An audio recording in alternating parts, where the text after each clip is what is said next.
Thank you.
le plus attendu de la semaine. Vous êtes bel et bien sur le Grand H. Nous allons faire le tour de l'actualité sportive, le tour de l'actualité culturelle, l'actualité économique, le tour également des informations qui auraient marqué cette semaine. Mais avant, je vous souhaiterais de prendre une belle pause ou bien une petite ponctuation avant de recevoir nos invités aujourd'hui. Ils sont deux grands invités que nous recevons sur le Grand H. Jean-Pierre Sommet, à son actif, il a 18 albums. On ne présente plus. Maintenant, on aura également un autre écrivain qui viendra sur ce plateau nous parler de ses livres de prix. Le prix RFI Théâtre, le prix SABC de la grammatologie francophone en France. Lui également, c'est Édouard Elvis. Alors, prenons une transition. Retrouvons-nous juste derrière pour un moment de pure télévision et de pure joie.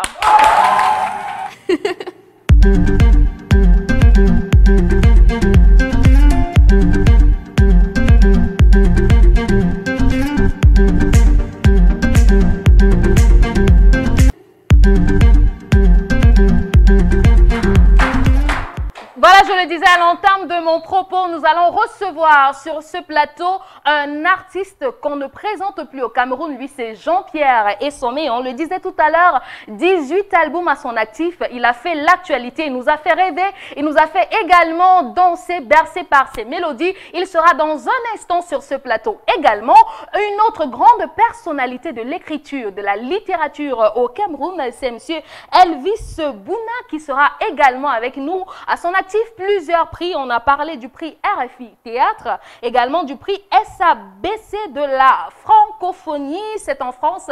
Il a reçu plusieurs prix, on parlera de ses livres. On aura également la santé sur cette émission pour parler sida, protection et autres. L'information sera également au rendez-vous avec Jean-Marie Quinfac. Restez bien assis parce que ça a déjà démarré. Oui, non? Bah oui, ça a démarré. On se retrouve juste derrière pour recevoir les invités.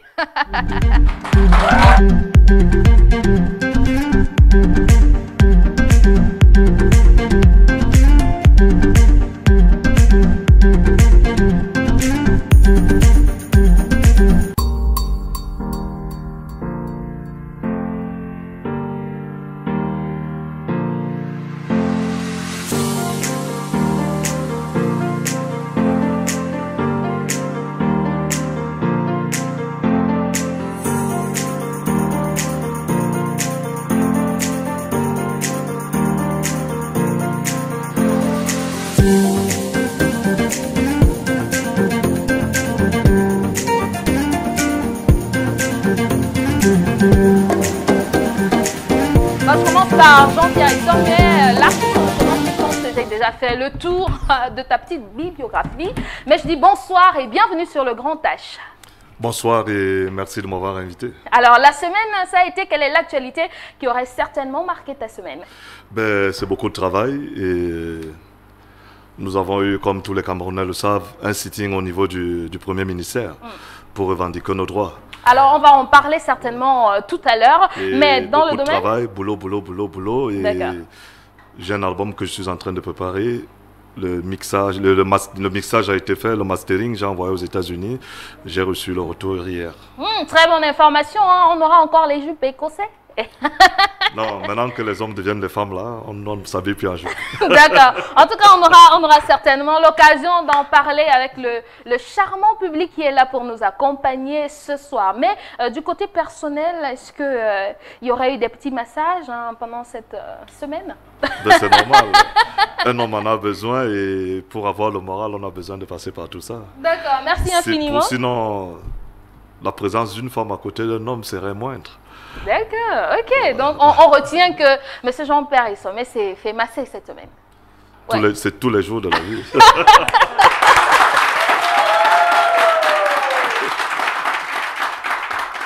Alors, il est écrivain depuis quelques années. À son actif, il a plusieurs livres, donc quelques pièces de théâtre.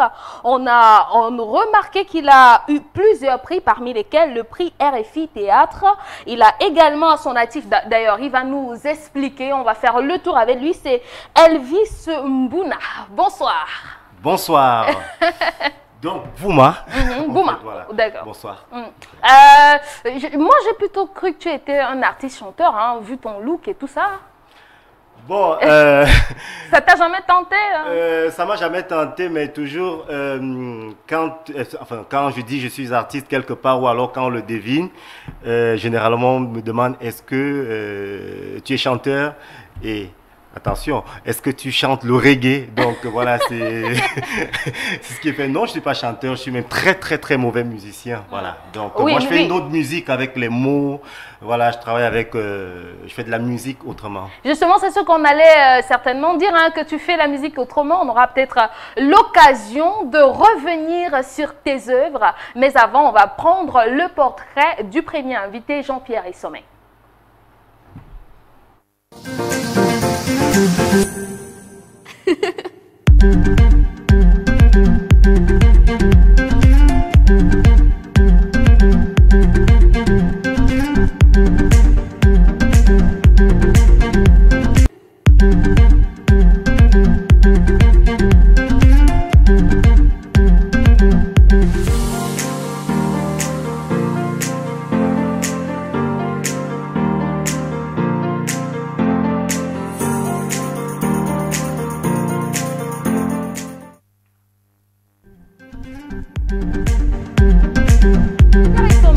Avec nous, on va peut-être se renseigner sur le premier album, non pas le premier, le nouvel album ou bien l'album à venir de Jean-Pierre Essomé. Ben, disons, c'est un single, c'est 2 titres que je mettrai en avant. Parce que maintenant, avec les problèmes de piratage, l'environnement est devenu bizarre et nous n'avons pas nos droits d'auteur. Donc nous allons tout doucement, il n'y a pas de producteur au Cameroun. Donc s'il y a une grande problématique, ça fait que nous aussi on évolue en tenant compte de l'environnement dans lequel nous devons exercer. Bon, sinon ça sera 2 titres. Il y aura Lily. Lily, ça parle de quoi? Lily, ça parle d'amour. De la mort? D'amour. Ah, d'amour, ouais, ok. Ça parle de l'amour avec Lily. Et il y a Viens m'embrasser. La chanson de Julio Iglesias, Viens m'embrasser, que j'ai transformée autrement. D'accord. Ok, mais on revient un peu sur Lily. C'est une histoire vécue. Ça parle de quoi? Ça raconte l'histoire d'une fille aussi avec un cœur brisé comme les autres chansons? Non, c'est les Camerounaises qui brisent le cœur. Non, on va pas dire ça quand même. On ne va pas l'affirmer quand même sur ce plateau. Nous sommes les victimes. Vous savez, nous les hommes, on souffre dans ce pays. C'est compliqué. Alors, quelle est l'histoire qui est racontée dans Lily? Ben, l'histoire de Lily, c'est l'histoire de tous les jours. Bon, je ne peux pas dire que ce n'est pas mon histoire, mais ce n'est pas une histoire réelle. Mais à travers cette histoire, je me reconnais un peu et plusieurs personnes se reconnaissent. C'est l'histoire d'une femme très capricieuse qui refuse de reconnaître que je suis l'homme de sa vie. Je fais tout pour lui dire. C'est une histoire vécue, hein, c'est personnel. Ben, j'ai connu des situations comme celle-là et j'en ai connu plusieurs comme ça, surtout quand j'ai commencé à faire de la musique. Vous savez, il y a trop d'amalgame lorsqu'on est musicien. Quand on est musicien, on est fumeur de chanvre, on est coureur de jupons, on est tout ce qui est négatif dans ce pays. Donc, ça fait que lorsque vous êtes amoureux, si vous êtes quelqu'un de sérieux, vous irez chercher des personnes sérieuses qui tout de suite, parfois vous allez retrouver le rejet. Si la personne vous aime, peut-être c'est les parents. Ou les frères qui vont lui dire que dans tous ces pays, tu as seulement trouvé quelqu'un qui joue la musique. mais à ton actif, tu as eu envie d'embrasser. Quel est le rythme qu'on aura peut-être avec cette chanson? Ce sera du makossa aussi? Non, ça ne sera pas du makossa, ça sera... Lily, ça sera du hip-hop.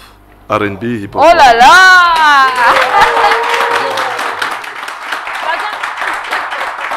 J'aimerais vraiment voir un Jean-Pierre Essomé en hip-hop. Hein? Oui, mais seulement, moi je ne le fais pas comme les autres le font, c'est-à-dire caricaturer tout ce qui s'est fait aux États-Unis. Je le fais avec des sonorités camerounaises et la mélodie elle est camerounaise. Mais sauf que bon, quand je rappe là-bas en langue douala. Oh, wow!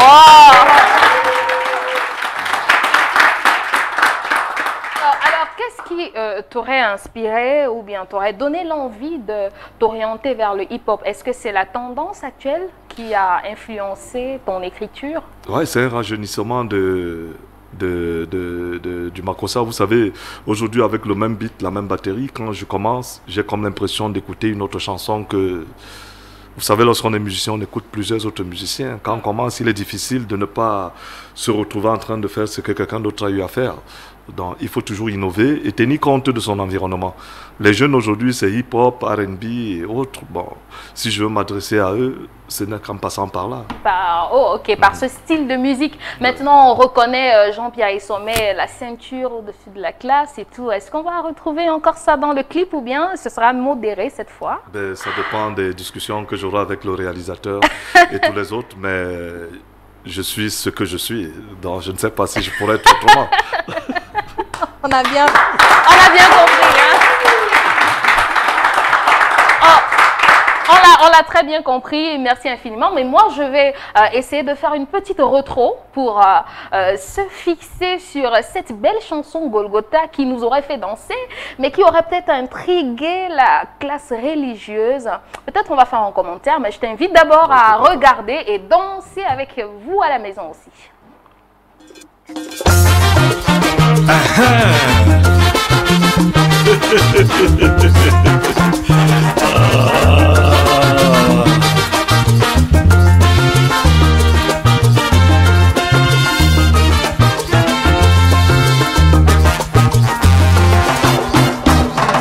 Binyo tele milema, binyo lambe macho yosenga yene longa ndolo. Yehova se sabe o moina wase ende jangu mdeda o ikolo.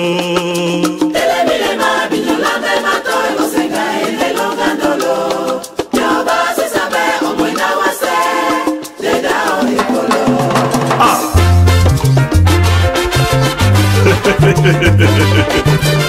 Lome asomba manjanji mabana suwa penya.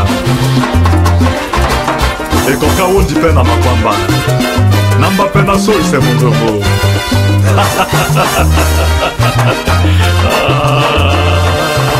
Sombaloba, sombaloba, obente de la bulla. Sombaloba, sombaloba, sombaloba, obente de la bulla. Sombaloba. Meya manini ponga toso na loko. Moto moto te na momene. Meya manini ponga toso na loko. Moto moto te na momene. Bode di te makabo na fufu dewa mola. Somaloba muekedi. Yeketenge amobane. Sombaloba, sombaloba, obente de la bulla. Sombaloba, sombaloba, sombaloba, obente de la bulla. Sombaloba.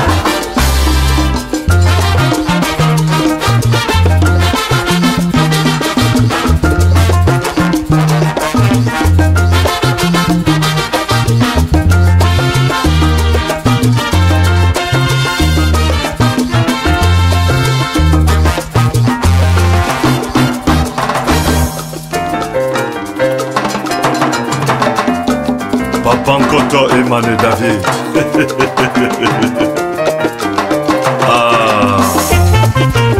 Musiki moi whisky champagne. Noblesse exigée. Babo. Jean-Marie Abouna la référence. Le mec le plus ultra du nouveau millénaire. Yves Mbappé, le golden boy de Daido. Président Ouest.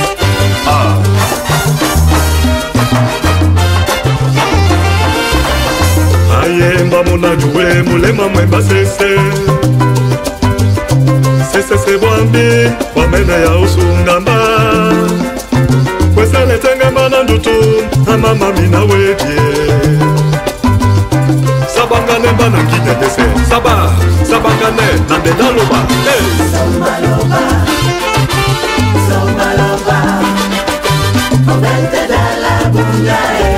Sombaloba, sombaloba, sombaloba, obente de la bulla. Sombaloba.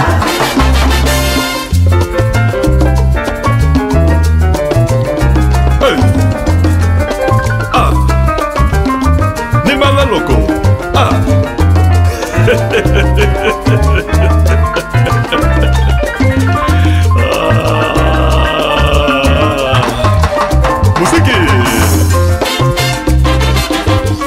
Aha.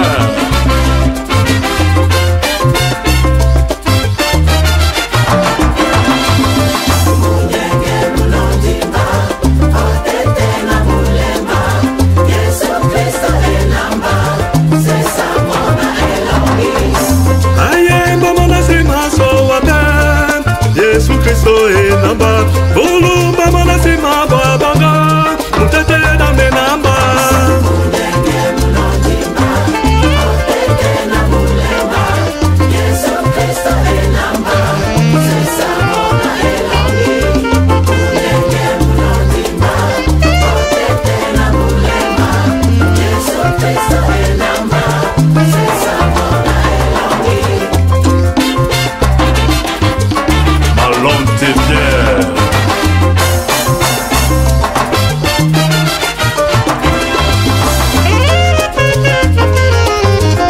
Mon Dieu, donne-moi la force de t'aimer pour le reste de ma vie. Logan l'a blessé au marmongo, Basingedi, et Tom Namba.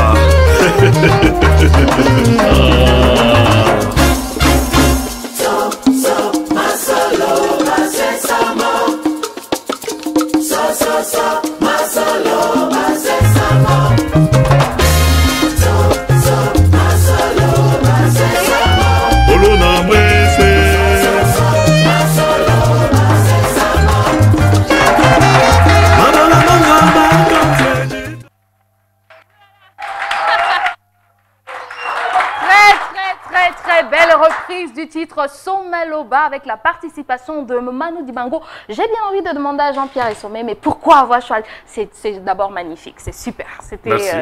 Et je pense que ça reste dans les esprits jusqu'aujourd'hui. Mais pourquoi avoir choisi de reprendre Manu Dibango? Ben, vous savez, Manu, c'est le meilleur musicien africain. Et quand moi j'étais jeune, j'ai passé plusieurs années à l'écouter, à n'écouter que sa musique. Et puisque j'ai comme l'impression qu'il n'est pas assez célébré dans notre pays, c'est pour ça que j'ai choisi de lui rendre un hommage pendant qu'il est encore vivant, au lieu d'attendre le jour où il sera mort.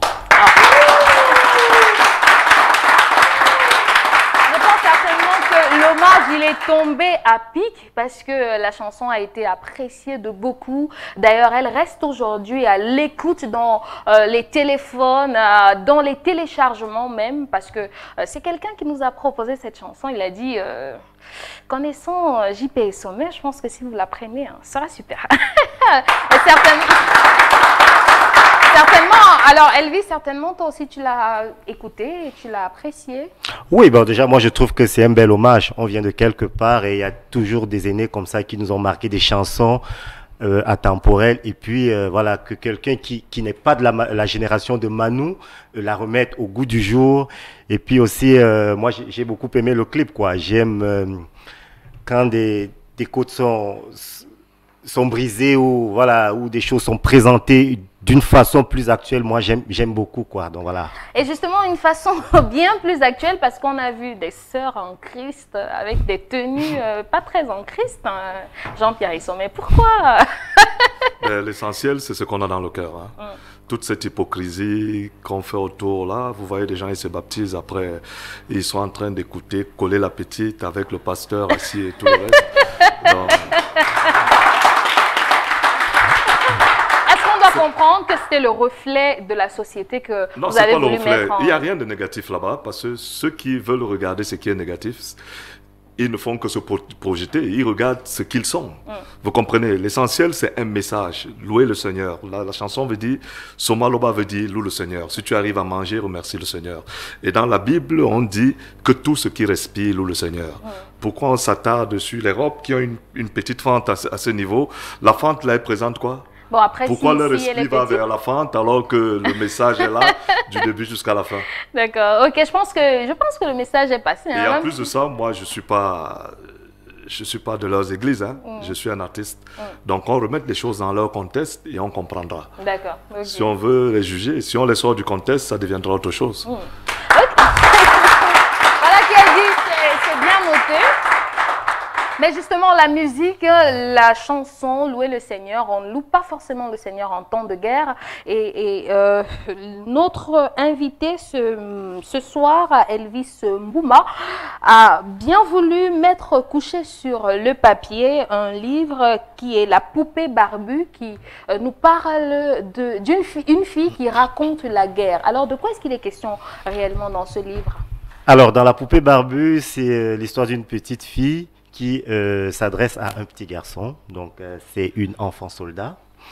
Elle a été enlevée, elle a été enrôlée par un groupe rebelle.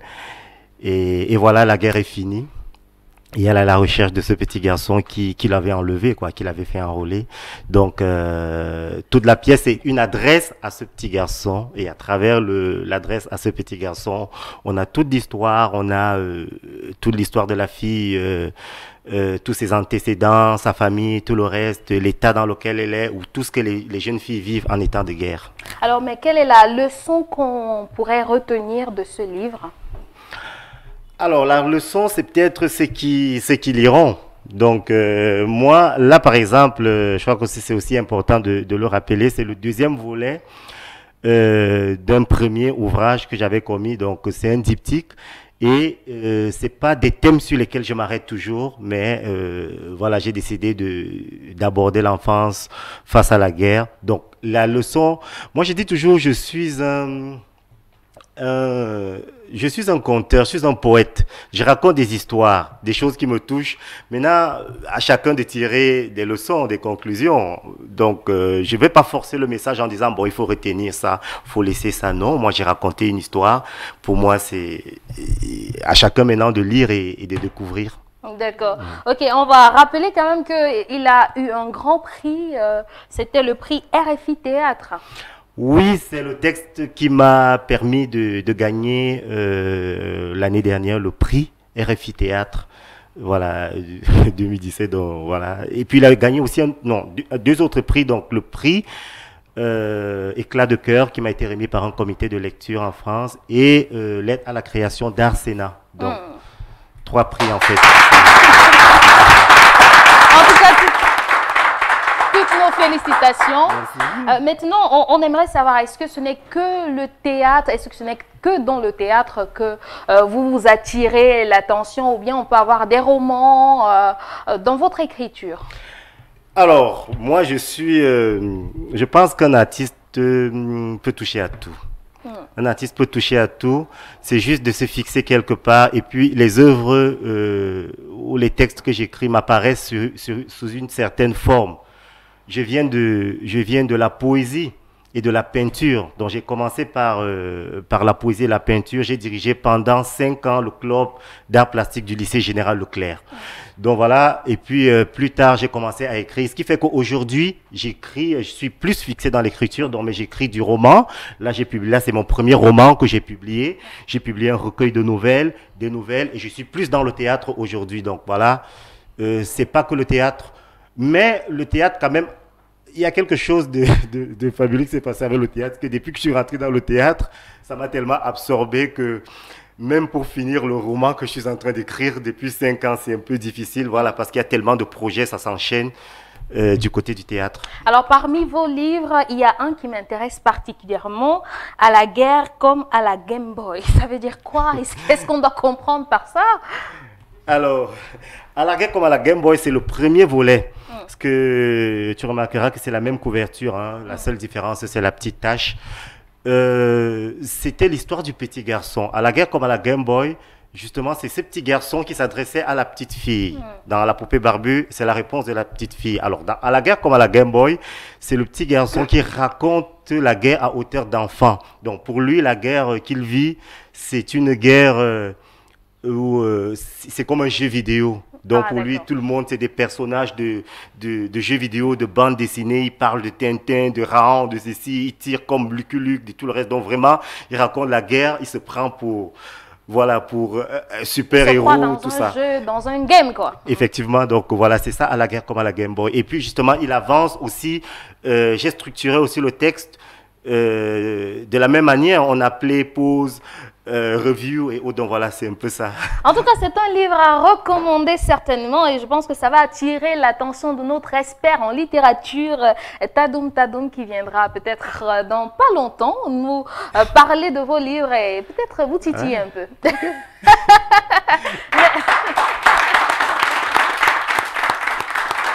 Alors, mais avant tout cela, je vais vous amener à la découverte menée de main de fer par Joël Banen. Retrouvons-nous juste après. Lui-même sera sur ce plateau pour nous expliquer ce qu'on doit découvrir tout de suite.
Merveilleuses et des choses magnifiques dans notre pays et c'est avec Joël Banen déjà sur ce plateau. Bonsoir et bienvenue. Bonsoir, bonsoir Merveille, bonsoir à tout ce grand public qui est là avec nous. Bonsoir également à toute la population qui nous regarde.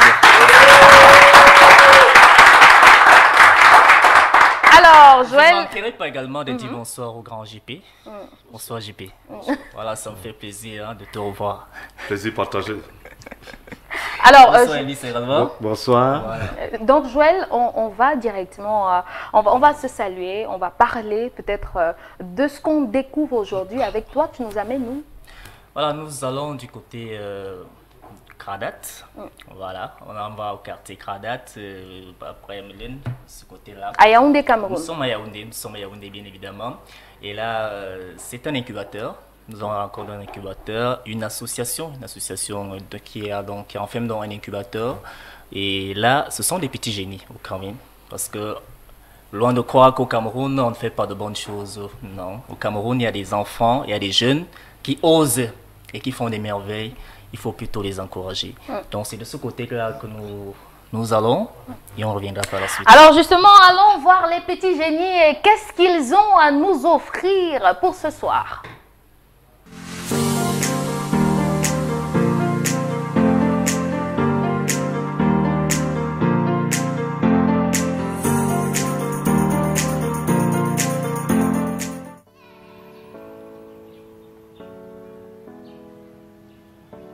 Mesdames, Messieurs, bonjour et surtout fidèles téléspectateurs du Grand H. C'est un réel plaisir de vous retrouver une fois de plus dans le cadre de la rubrique Découverte.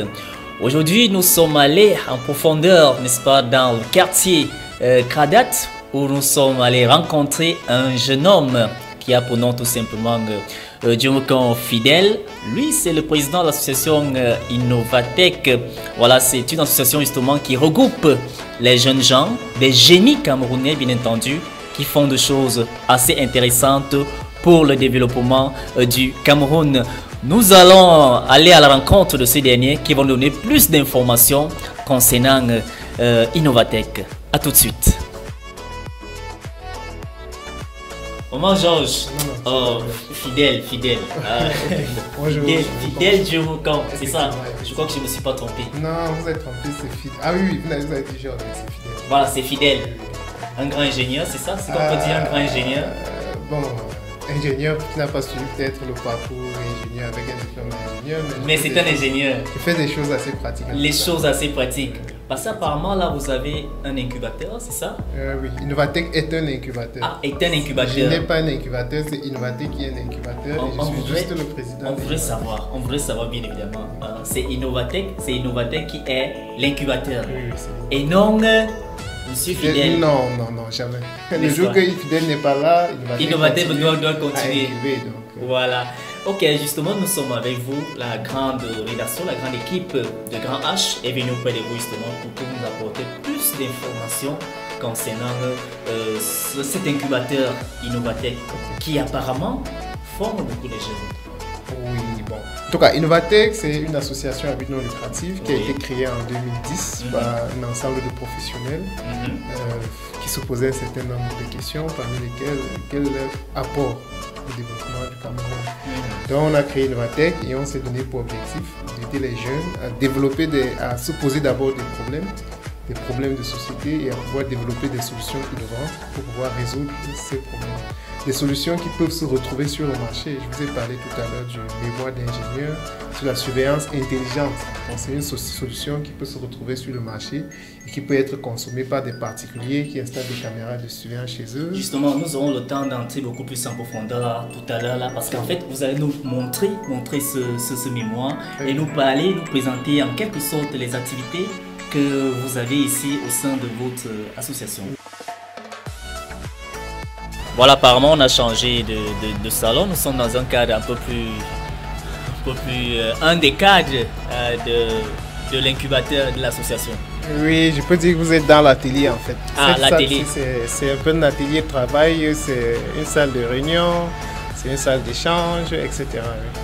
Voilà, tout à l'heure là, vous nous avez parlé justement d'un mémoire. Et le mémoire là parlait de quoi concrètement? Ah oui, c'est le mémoire de Tanque Joël qui est étudiant, qui vient de terminer à l'École nationale polytechnique. Oui. Qui parle de la conception d'un système de reconnaissance faciale avec un réseau de caméras de surveillance et une application de reconnaissance faciale. Donc c'est un système intelligent. Un système intelligent. Voilà, de façon claire pour le profane comme nous, qui ne connaissions rien dans le domaine. Ça veut dire quoi, reconnaissance par système facial? Oui, en fait, le système intelligent, ça veut dire qu'il peut faire comme l'homme. Il peut faire comme l'homme? Oui, l'homme, qu'est-ce qu'il fait? Il regarde des images, il essaie de reconnaître des personnes. Voilà. Mais comment est-ce qu'il fait comme l'homme? Il faut qu'on puisse prendre des images, ça c'est avec des caméras. Et puis, on puisse faire de la reconnaissance faciale en utilisant des logiciels. C'est-à-dire, on puisse associer une image qu'on vient de prendre à une image qui existe, parce que c'est ce que l'homme fait en fait. L'homme a un ensemble d'images qu'il a dans sa base de données, dans son cerveau. Et puis quand il voit une nouvelle image, il peut faire des comparaisons. Il dit, ah oui, cette image je connais déjà. Donc le système est censé faire cela. Et donc surveillance, parce que la police peut avoir besoin d'identifier où se trouve un malfrat. Et puis s'il a une base de données des malfrats, il peut très bien dire, oh oui, une caméra peut transmettre des images et on identifie où exactement est-ce qu'un malfrat a pu se trouver à un moment. Alors, on peut donc quoi espérer qu'avec ce genre de mémoire, que les Camerounais sont déjà prêts pour la sécurité et bien d'autres? Ben, il faut l'implémenter. Pour le moment, il a soutenu son mémoire. Si quelqu'un l'implémente dans son bâtiment, peut-être ça va lui permettre de détecter peut-être des personnes qui sont introduites dans le bâtiment pour voler des choses. Si c'est déployé au niveau du territoire, peut-être que ça peut permettre de mieux sécuriser. Il faut encore l'implémenter. Il faut l'implémenter. Pour le moment, il a conçu le système. Le système a été conçu, on a expérimenté. Qui ont été concluants avec les outils, le matériel qu'il disposait, c'est-à-dire sa webcam, etc. Aujourd'hui, il faut maintenant le déployer, c'est-à-dire sur le terrain. Voilà, donc, ça c'est il faut un accompagnement pour que les choses aillent un peu plus vite. Ah oui, bien sûr. Il faut qu'il y ait des clients qui ont besoin d'un tel système, qui passent des commandes, ils montent une offre de service, on le paye, ils réalisent le système. Alors, qu'est-ce que nous avons donc concrètement ici au sein de votre association? On apprend quoi ici? C'est vrai, vous avez déjà dit qu'on a des domaines tels que l'informatique, on a l'électronique, on a quoi d'autre encore? Oh, la programmation. En gros, dit qu'on a quelque chose de très précis, ce ne serait pas vrai. Parce qu'en fait, tous les jeunes qui veulent apprendre des choses sont les bienvenus. Alors, qu'est-ce qu'on fait? On leur apprend à poser des problèmes. enfin, on leur apprend. Ils apprennent tout seuls à poser des problèmes et à apporter des solutions innovantes qui peuvent se retrouver sur le marché. Ça veut dire que si quelqu'un vient et il fait comptabilité, peut-être qu'il va trouver une façon plus améliorée de pouvoir faire de la comptabilité. Il va proposer ses services aux clients. S'il fait communication, s'il fait marketing, s'il fait informatique. Innovatech est un cadre. Innovatech n'est pas une entreprise qui fait dans quelque chose de précis, mais c'est un cadre dans lequel les gens vont s'épanouir à travers des activités. Un cadre d'épanouissement. Oui, on peut dire ça comme ça, à travers certaines activités, un certain nombre d'activités qu'on a développées. Voilà, encore merci. Merci à vous, monsieur Fidèle. Voilà, Fidèle Duomdio. Géomécom. Voilà, Fidèle Géomécom, je crois que je suis arrivé et je ne manquerai plus de garder ce nom parce que en fait, c'est un jeune, il vous l'a dit à l'instant, c'est un ingénieur pas comme les autres parce qu'il fait des grandes choses. Voilà, il fait des grandes choses. Et tout à l'heure là, du côté de l'école nationale polytechnique, il a eu à encadrer un jeune qui a soutenu tout à l'heure, c'est ça. Co-encadré. Voilà. Oui. Donc, je n'ai pas encadré seul, j'ai encadré, enfin, je l'ai accompagné avec son encadreur qui a aussi fait pas mal de choses. Voilà. C'est le président donc de l'association Innovatech et nous donne rendez-vous pour le premier vendredi du mois d'octobre pour... vendredi café scientifique. Pour vendredi café scientifique. Merci à vous fidèles téléspectateurs de Grand H. Retrouvons-nous certainement la prochaine fois pour une autre découverte. D'ici là, portez-vous bien. Bye bye.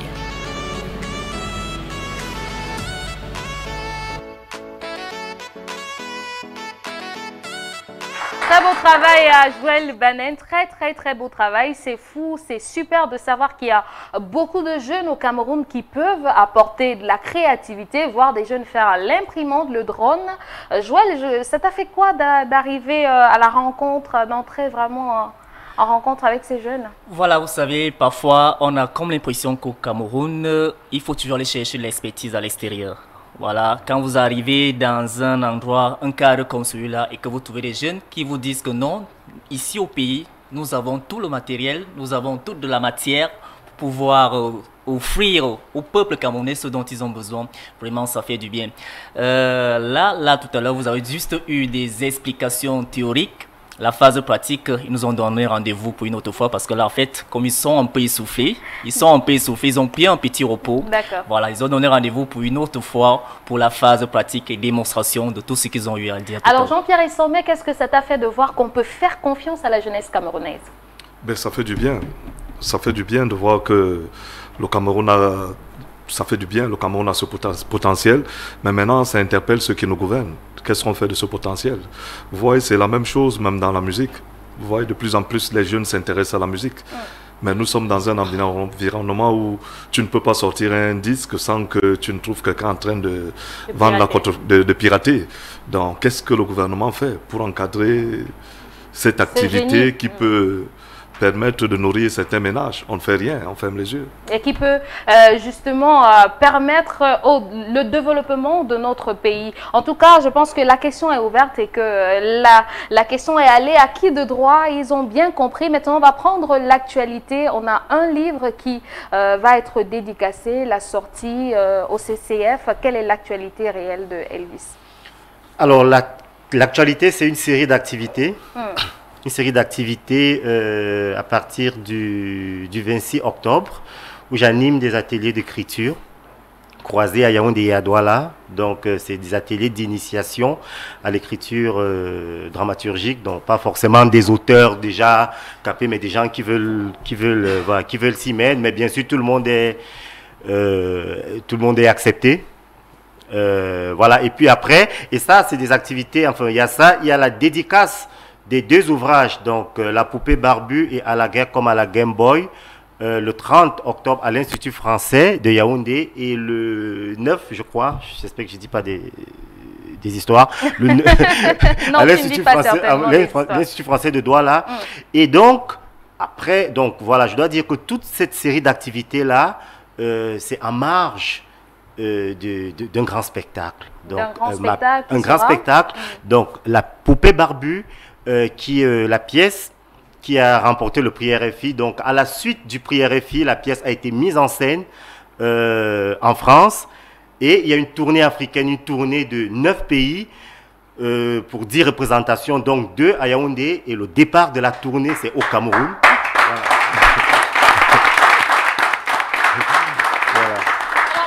C'est au Cameroun, quand et où?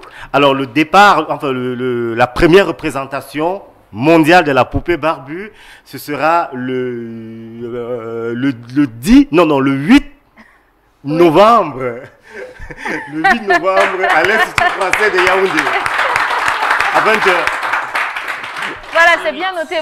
Vous savez très bien que ceux qui écrivent n'aiment pas souvent trop, n'aiment pas prendre la parole. Ils n'aiment pas, ils se sentent souvent gênés. Mais on a retenu, c'est le 8 novembre. C'est le 8 novembre à Yaoundé, à l'Institut français de Yaoundé, et le 10 novembre à l'Institut français de Douala. D'accord, je crois que c'est très très bien noté. Mais j'ai envie de poser la question à Jean-Pierre Issomé s'il a déjà fait une bêtise dans sa vie.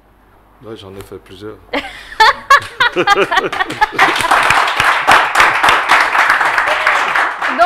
Donc, on peut avoir un exemple. Non, je pense pas.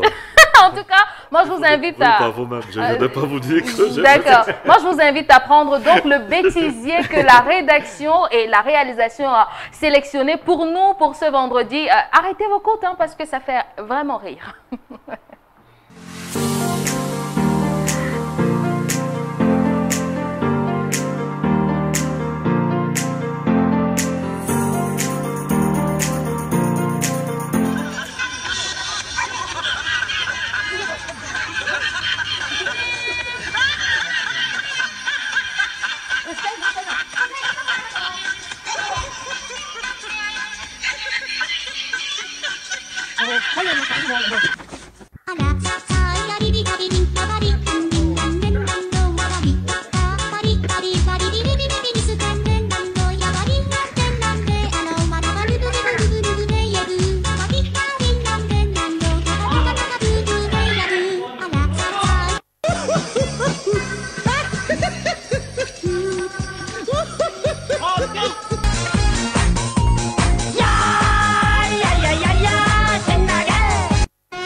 Alors Elvis, est-ce que quelqu'un t'a déjà embêté comme ça un jour dans ta vie? Ça arrive souvent parce que, en fait, quand on me le fait, est-ce qu'on me rend l'appareil, quoi. J'aime bien faire des farces comme ça aux gens. Ah bon? Ça t'est déjà arrivé aussi à toi? Alors Jean-Pierre, ça t'est déjà arrivé que quelqu'un t'embête comme ça et que tu as envie de le... J'ai mon petit frère qui avait l'habitude de me faire... J'avais pris l'habitude de somnoler au salon. Donc quand je somnolais, il m'attachait sur la chaise. Quand après, il faisait un grand bruit, je me revoyais ensuite. Alors, je crois que certainement, chacun d'entre nous a été certainement embêté par quelqu'un comme ça. Et on a bien voulu sélectionner cette vidéo pour vous faire rire parce que c'est important. C'est le week-end. Il est vraiment judicieux de rire le week-end, de se détendre. Et on a décidé de prendre également un clip original. On espère que les artistes sur ce plateau vont apprécier et vous également à la maison.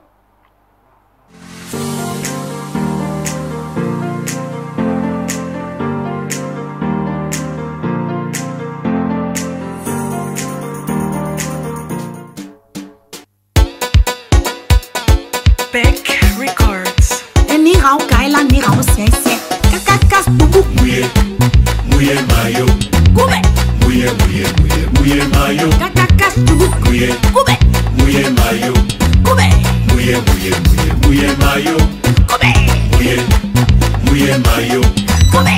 Mouye, mouye, mouye, mouye mayo. Kakakas bubu. Mouye, mouye mayo. Koube. Mouye, mouye, mouye, mouye mayo. Ton fils de président, c'est pas ça mes oignons.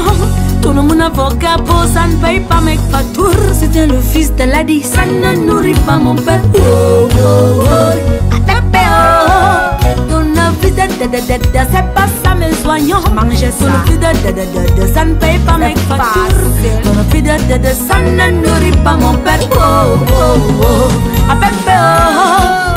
Il faut mouiller maillot, Mouye mayo. il faut mouiller maillot, je jure il faut mouiller maillot, Mouye mayo. il faut mouiller maillot, Mouye, mouye, mouye mayo. il faut mouiller maillot, Mouye mayo. il faut mouiller maillot. Mouye, mouye, mouye mayo. Caroline Nguchinga, cette dame au carada, mais que si tu dis que tu me n'aimes mon père, je mange quoi? Après les mon père comporte-toi. Mon bailleur me pipe le père, c'est la fin du mois. Gondola avec les mots répètes, c'était avant. Dis-moi le yama, dis-moi le yama. Ni rao kaila, ni rao siesi. Chanaou. Quelle est la couleur de tes sentiments? Quelle est la couleur de ton amour pour moi? Quelle est la couleur de tes sentiments? Quelle est la couleur de ton amour pour moi? Si c'est vert les go, si c'est rouge les filles, le sang de Jésus. Si c'est bleu les filles, et si c'est rose bonbon, n'oublie pas de tester l'homme que tu ndolo. N'oublie pas de tester l'homme qui dit ton dolo. N'oublie pas de tester l'homme que tu ndolo. N'oublie pas de tester l'homme qui dit ton dolo. Surtout, fais-lui passer le test de vos factures. Faites-lui passer le test de la belle famille. Faites-lui passer le test de la meilleure copine. Faites-lui passer le test du petit gourmand. S'il choisit le bongo, s'il choisit le dollar, s'il choisit le couscous, s'il choisit le cuit, s'il prend le maître chez toi, le père, il faut mouiller maillot. Il faut mouiller maillot. Il faut mouiller maillot. Il faut mouiller.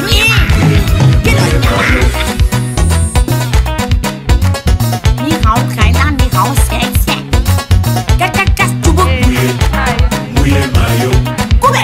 Mouye, mouye, mouye, mouye mayo. Kakakas tubu. Mouye, mouye mayo. Koube. Mouye, mouye, mouye, mouye mayo. Kakakas tubu. Mouye, mouye mayo. Koube. Mouye, mouye, mouye, mouye mayo. Kakakas tubu. Mouye, Voilà. mouye mayo. C'était Coco Argenté avec le titre Mouillé Maillot. C'était notre clip original. Est-ce qu'on peut avoir une note en termes de clip original? On a bien choisi, Jean-Pierre. Ouais, les images sont bonnes, mais le test me dérange un peu. À quel niveau? Mouillé maillot, ça vous renvoie toujours, vous les femmes, quand vous chantez des trucs comme ça. Ça vous renvoie à des objets, il faut qu'on paye pour être avec vous. À un moment, vraiment, c'est bizarre. Quand vous allez dans la toile, là, les Ivoiriens, tout le monde, là, ils nous insultent tellement parce que nos chanteuses passent leur temps à être sexuelles et tout. À un moment, il faut qu'on sorte de ce petit cadre-là. Donc, tu remets en question le texte de Coco Argenté? Je suis Jean-Pierre Sommet et je peux remettre en question son test, qui est en dessous de la ceinture. C'est un peu un ras-le-bol. Elle peut chanter ça pour une première fois, mais tous les jours, la même chose. Vraiment, moi, ça me fatigue. C'est un avis personnel. D'accord, je crois que la vie est notée. Il n'y a pas que ça au Cameroun. Donc, selon Jean-Pierre Sommet, mouiller maillot renvoie directement au sexe. Mais quand il faut mouiller maillot, ça veut dire quoi? Il faut payer pour coucher avec une femme. C'est ce que ça veut dire. Ah bon? Okay. Comment avant? En tout cas, on va recevoir. Sauf si vous n'êtes pas camerounaise. Bon. On va recevoir Coco Argenté ici la semaine prochaine. La chanson est bien et tout le reste. Elle aurait pu mettre un test machin. Le clip est superbe. Mais ce test qui chosifie la femme, après demain vous direz que quand on ne vous accorde pas beaucoup d'importance, ça vient de vous. Hein. Alors, je pense que la séquence là, Coco Argenté va me demander le droit de réponse. Est-ce que tu es du même avis que Jean-Pierre Essoma, toi qui es quand même écrivain, poète et autres? Est-ce que le texte peut être remis en question? Bon, moi, le texte ne me fait pas trop problème parce que je ne l'entends pas de la même façon. Moi, ce qui me fait problème, c'est le clip. Il est beau. En fait, ce qui me gêne souvent, c'est le spectaculaire. Parce que je ne comprends pas bien. On est dans un univers de, je sais pas, chinois ou machin avec des écritures et autres. On chante, mais je ne comprends pas très bien le lien. J'ai l'impression que c'est quelque chose, c'est un univers créé gratuitement. C'est-à-dire qu'il n'y a pas une logique avec ce qui est dit dans le texte. Et tout le reste. En tout cas... Parce que si elle veut, par exemple, conquérir le marché asiatique et tout le reste, elle peut faire des choses dans ce sens-là. Mais y aller avec un test en dessous de mouiller le maillot, là, c'est là où... En tout cas, nous, on a apprécié le clip de Coco Argenté. Maintenant, si les professionnels remettent en question... Aucune œuvre n'est parfaite. Hein. Ce qu'elle a fait, ce qu'elle a eu à faire est bien. Vous entendez? Voilà, ça. Ce n'est pas n'importe qui est en train de chanter, c'est Coco Argenté. Quand elle chante, on l'écoute. On l'écoute, donc vraiment de grâce qu'elle laisse les affaires de sexe là et tout ça. Ça commence à nous fatiguer là, vous comprenez? En tout cas, on a bien compris et on a noté seulement les affaires de sexe peuvent être un bon danger pour la santé et notre invité santé va nous renseigner sur la question du sida, où est-ce qu'on en est avec les recherches, c'est dans un instant.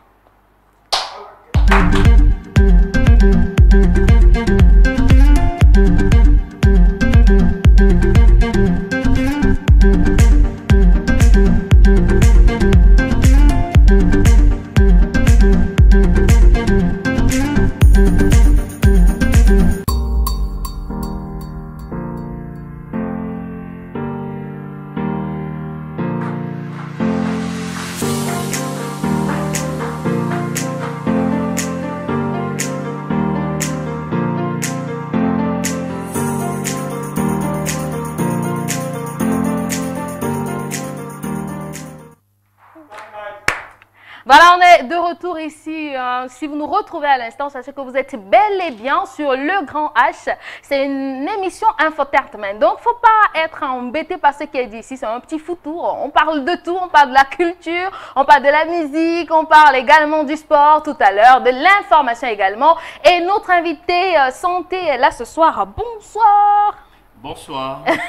Bienvenue sur le plateau. Merci, c'est un plaisir de partager ce plateau avec des compatriotes qui excellent dans leur activité, l'art musical, l'écriture. Donc vraiment, je suis content d'être au milieu de ce beau monde. Quoi de mieux pour faire mélanger, un petit mélange avec la santé. Monsieur Kalistalom, qui est chercheur, ce soir, on va parler de sida avec vous. Bon, j'apporte une précision, pas chercheur, mais qui travaille avec une agence de recherche. Voilà, alors il faut dire que l'infection à VIH et le sida, c'est une réalité dans notre contexte, hein, dans le contexte camerounais.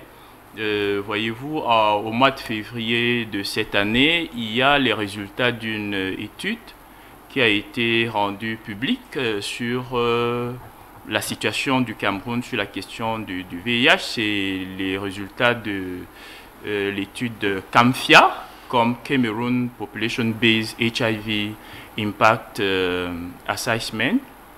Et cette étude-là montrait que la prévalence de l'infection à VIH au Cameroun aujourd'hui est autour de 3,4, avec un taux d'incidence, c'est-à-dire de nouveaux cas d'infection autour de 0,27, et avec un pourcentage autour de 48,7% de taux de suppression virale, c'est-à-dire des personnes séropositives qui sont sous traitement et qui contrôlent leur virus aujourd'hui. Ils sont autour de, disons, de 49%. Ça veut dire que si vous rencontrez une personne vivant avec le VIH au Cameroun et qui est sous traitement, une personne sur deux contrôle le virus du sida. Et ces chiffres-là nous amènent quand même à voir que nous avons des défis à relever. Le premier défi étant celui de la sensibilisation. Vous savez que l'activité de sensibilisation sur le VIH a beaucoup diminué dans notre pays. Et il faut le mettre dans, n'est-ce pas, cette mauvaise façon de capitaliser, n'est-ce pas, lorsqu'on a reçu des financements venant de l'extérieur pour mener des activités. Dès que les financements s'arrêtent, curieusement, les gens ne continuent pas à travailler. Et si vous avez souvenance, il y a quelques années dans notre pays, pratiquement dans tous les villages, il y avait des comités locaux de lutte contre le VIH. Et ces comités ont disparu dès que les financements du Fonds mondial, de la Banque mondiale, s'est arrêté. Donc aujourd'hui, l'autre défi, c'est de continuer à sensibiliser les gens, parce qu'il y a des gens qui continuent à ne pas croire à l'existence du VIH. L'autre défi, c'est le défi de la prévention, parce que vous savez que dans notre contexte et même ailleurs, on a fait la prévention tout au début en s'appuyant sur ce qu'on appelle la prévention ABC, abstinence, be faithful, donc être fidèle, et l'utilisation de condoms. Mais tout ça présentait quand même des limites, parce que chaque fois on essayait quand même de rappeler aux gens qui parlaient de l'abstinence, oui, mais soyez réalistes, comment vous allez demander à des gens qui ont eu l'habitude d'avoir des rapports sexuels de s'abstenir d'avoir des rapports sexuels. Parfois, c'était de dire, oui, mais vous demandez aux gens d'être fidèles. Comment est-ce qu'on va être fidèle dans un contexte où on est dans la polygamie, où on a des deuxièmes bureaux? Et puis, la question du préservatif, vous avez entendu tout sur, oui, on ne peut pas sucer les bonbons emballés, on ne peut pas manger la banane avec la peau. Ou bien des femmes qui disaient, oui, mais le préservatif féminin fait trop de bruit.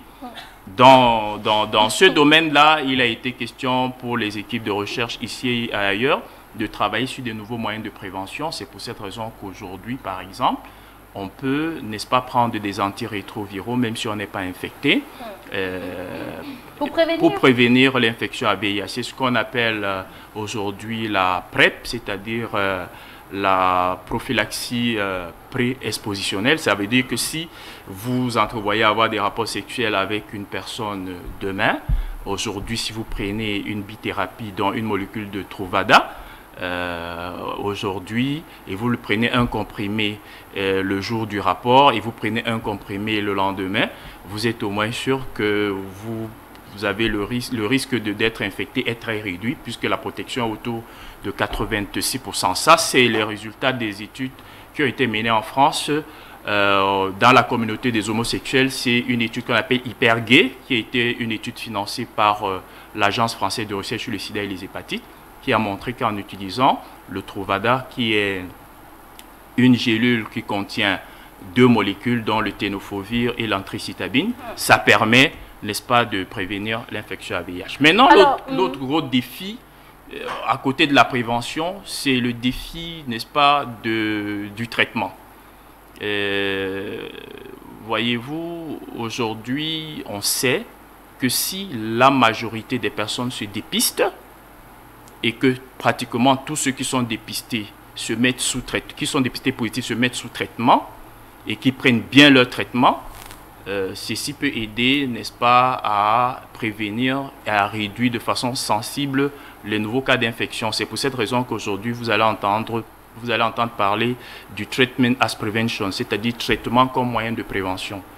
Voilà quelques éléments que je peux partager avec vous sur les travaux qui sont menés ci et là pour essayer de faire reculer l'infection à VIH et de contrôler l'infection à VIH. Alors, il y a 2 questions qui sont toujours autour du sida. C'est au niveau comment est-ce qu'on contacte la maladie. Il y a des personnes qui pensent que ce n'est que par la voie anale et que par l'autre voie, la voie que nous tous on connaît, les risques sont assez réduits. Est-ce que c'est le cas? Bien, ce qu'il faut dire, c'est que ce n'est pas, cette idée-là n'est pas venue de façon fortuite, parce qu'il faut quand même rappeler que dans les années 82-83, les premières personnes chez qui on avait soupçonné qu'il y avait un problème qui se posait et qui plus tard on a découvert que c'était à cause du virus du sida, les premières personnes chez qui on a trouvé cette infection-là, c'était des homosexuels. C'est pour cette raison que Aux États-Unis, au début de l'infection, quand on avait contacté des personnes qui avaient des maladies respiratoires comme la pneumonie et le sarcome de Kaposi, quand on a essayé d'interroger ces personnes-là sur leur vie, on s'est rendu compte que c'était des homosexuels. Et aux États-Unis, à l'époque, les premières personnes, on les appelait, n'est-ce pas, les Gay-Related Human Deficiency, c'est-à-dire une perte du pouvoir naturel de protection de notre organisme chez des personnes homosexuelles. Et très rapidement, les gens ont cru que l'infection à VIH, c'était l'affaire des homosexuels. Et ça s'expliquait aussi parce que, voyez-vous, ce que vous dites, ce n'est pas non plus faux. Ce n'est pas seulement la voie anale, parce qu'il faut dire que les rapports sexuels avec pénétration anale, il y a plus de risques d'être infecté à cause de la fragilité de la muqueuse anale.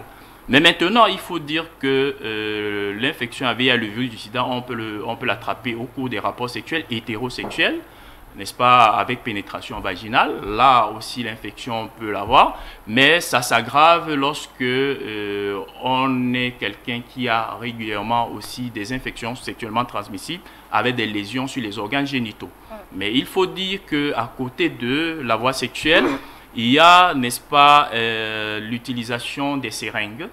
Vous voyez, aujourd'hui, on dit on va à la vitesse de la lumière, on va à la vitesse de Internet. Aujourd'hui, au Cameroun, on trouve des jeunes gens qui utilisent les drogues injectables. Et malheureusement, quand vous utilisez des drogues injectables et que vous partagez les seringues, il y a de fortes chances que si une personne a le groupe, si une personne est infectée, les autres courent le risque d'être infectés parce qu'ils vont partager la même seringue avec, n'est-ce pas, le sang dedans. Et maintenant, il y a ceux qui vont chez les tradithérapeutes pour faire des scarifications, des blindages et autres. S'ils utilisent des lames communes, il y a des risques, n'est-ce pas, de transmettre le virus d'une personne qui est infectée à une autre personne. Et également, il faut le dire, aujourd'hui, on a aussi le risque de transmission, n'est-ce pas, lorsque on est femme enceinte, c'est-à-dire la transmission de parents-enfants, de la mère à l'enfant.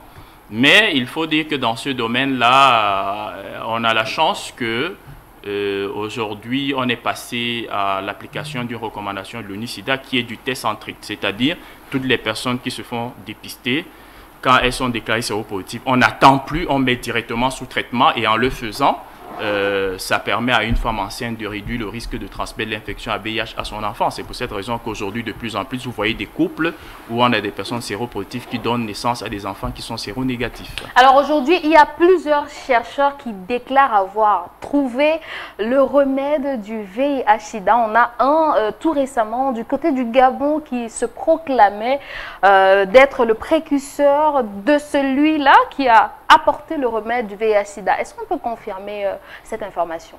Bien, vous savez, on a entendu tellement de choses sur la question du VIH et puis partout, ouais, les gens disent plein de choses. Hein. Mais quand vous posez la question comme ça à un expert sur les questions d'éthique de la recherche que je suis, je dis quand quelqu'un déclare qu'il a trouvé un médicament, la première question que je pose c'est: cette personne fait-il de la médecine dite moderne comme médecin ou fait-il des sciences biomédicales, c'est-à-dire la biochimie comme j'ai fait ou la pharmacie ou autre chose? Et maintenant l'autre question c'est de se poser et que je me pose c'est: est-ce que celui-là est-il un chercheur en institution, c'est-à-dire est-ce que c'est un chercheur qui travaille pour une institution qui a une équipe bien constituée? Est-ce que c'est un chercheur en freelance? Qui est le promoteur de son étude, c'est-à-dire qui est le responsable sur le plan juridique de son étude? Qui est l'investigateur principal? Est-ce que c'est lui? Et puis maintenant, d'autres questions qui suivent. A-t-il fait des essais cliniques, les différentes phases des essais cliniques? A-t-il publié dans le Lancet ou dans Science? A-t-il participé à des congrès scientifiques au niveau international? Moi, je voudrais poser une question simple. Est-ce qu'il faudrait se poser toutes ces questions pour se rassurer que le produit peut être efficace? Effectivement, parce qu'il faut le dire, on ne déclare pas qu'on a un médicament, on montre comment on a fait pour arriver au médicament et on prouve qu'effectivement, la molécule guérit en faisant des essais cliniques. Donc, pour ce que je sais, jusqu'à maintenant, il n'y a pas encore de médicaments pour guérir le sida, mais il y a une panoplie de traitements aujourd'hui qu'on administre aux personnes vivant avec le VIH avec pour objectif leur permettre de contrôler la multiplication virale, c'est-à-dire d'avoir une suppression virale, avoir un taux de virus dans le sang réduit à moins de 50 millilitres. De 50 copies dans un millilitre de sang. Alors, on avait... Oui, Jean-Pierre. Excusez-moi, je voudrais vous poser une question. Vous avez parlé de la molécule qu'on peut prendre avant les rapports et après les rapports. Or, je sais qu'en médecine, lorsqu'on n'est pas malade, quand on prend un médicament, ça affecte parfois le système de protection de l'être humain. Et qu'est-ce que ça peut coûter pour voir si c'est accessible à notre environnement? Bien, déjà, ce n'est pas nouveau, parce que vous savez que nos frères et des personnes qui ne vivent pas au Cameroun, qui ne sont pas dans les zones où on fait le palu, quand ils voyagent pour venir en Afrique, on leur dit souvent, prenez avec vous des traitements préventifs pour le paludisme, alors qu'ils ne sont pas malades, mais ils les prennent quand même. Mais ce qui est clair, c'est que lorsque vous prenez un médicament, que vous soyez malade ou pas malade, les médicaments ont ce qu'on appelle les effets indésirables, mais parfois c'est des effets indésirables qui sont supportables. Pour ce qui est donc du Truvada, effectivement, le Truvada, il est là, il existe, on l'utilise dans des combinaisons pour traiter des gens qui sont déjà infectés, mais quand vous le prenez, comme j'ai dit, le risque de transmission est réduit. Bon, dans le cadre de notre pays, on n'a pas encore, au niveau du ministère de la Santé, pris une décision pour utiliser, n'est-ce pas, les ARV comme moyen de prévention. Mais il y a des pays en Afrique qui ont déjà pris cette décision parce qu'il faut encore, c'est pour ça qu'on dit que la lutte contre le sida, c'est aussi politique. Il faut prendre des décisions. Un pays comme le Kenya, on l'utilise déjà. Aux États-Unis, on l'utilise. En France, par exemple, une boîte de 30 gélules de Truvada coûte 500 €. C'est-à-dire, ça coûte quand même plus de 200 000 francs. 350 voilà, 300, voilà, environ. Pour ce qui est de la France. Mais seulement, vous savez qu'en France, dans le cadre de la lutte contre le sida, il y a la couverture, c'est-à-dire que c'est remboursé.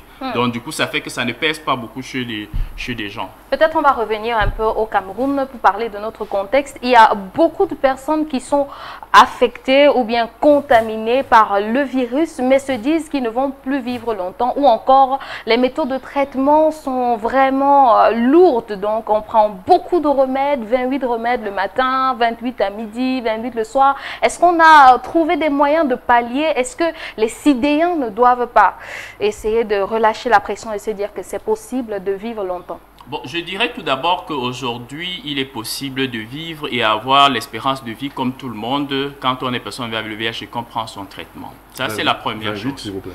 J'y arrive. Non, j'y arrive. Il est possible, n'est-ce pas, d'avoir l'espérance de vie comme tout le monde en prenant son traitement. Ça, c'est une chose. Mais maintenant, il y a des mots. Je vous ai dit tout à l'heure, je suis un expert sur les questions d'éthique des soins et de la recherche. Il y a des mots qu'on n'utilise plus parce que c'est des mots qui sont dégradants pour des personnes qui font des maladies chroniques. Quand vous dites sidéen, ça ne renvoie à rien. Ça a l'air de l'injure. La contamination, non. Bon, c'est une infection. Pas notre objectif, voilà, hein, c'est une infection transmise. C'est voilà. une infection. Quand on dit paludéen, c'est pas une injure non plus. Oui, mais quand on le dit, ça a cette connotation aussi. D'accord. Mais c'est parce que c'est toléré. Mais maintenant, par rapport aux molécules, vraiment, je vais vous dire une chose.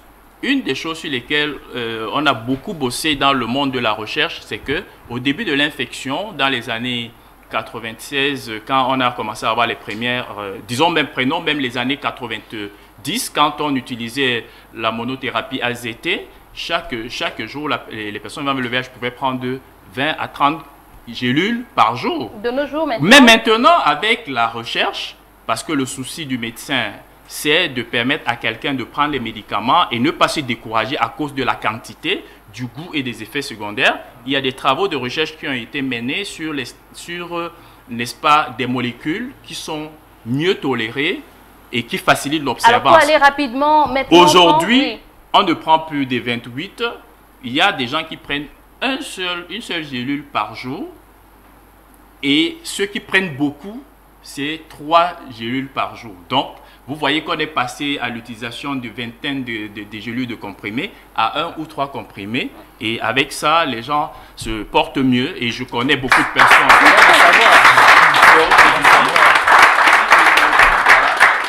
Voilà, disons que la recherche avance. Merci infiniment à M. Calista Lombe. C'était l'information au niveau de la santé. Je pense que j'ai failli dire encore SIDA. Mais les personnes atteintes par le sida savent désormais que c'est possible de vivre aussi longtemps qu'on le souhaite si on prend ces médicaments. Maintenant, on va parler de l'information culturelle. Je vais dire merci à Joël d'être passé sur ce plateau et peut-être à une autre édition. On se reverra avec une autre découverte, Joël. Naturellement, naturellement. Voilà, donc on prend l'information culturelle.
Audrey, j'ai cru que tu allais saluer tout le monde au point d'aller saluer les techniciens sur le plateau. Hein. J'avais l'intention de saluer tout le monde, donc heureusement qu'on a arrêté tôt. Voilà, c'est l'heure de l'information culturelle avec Audrey Kwebe.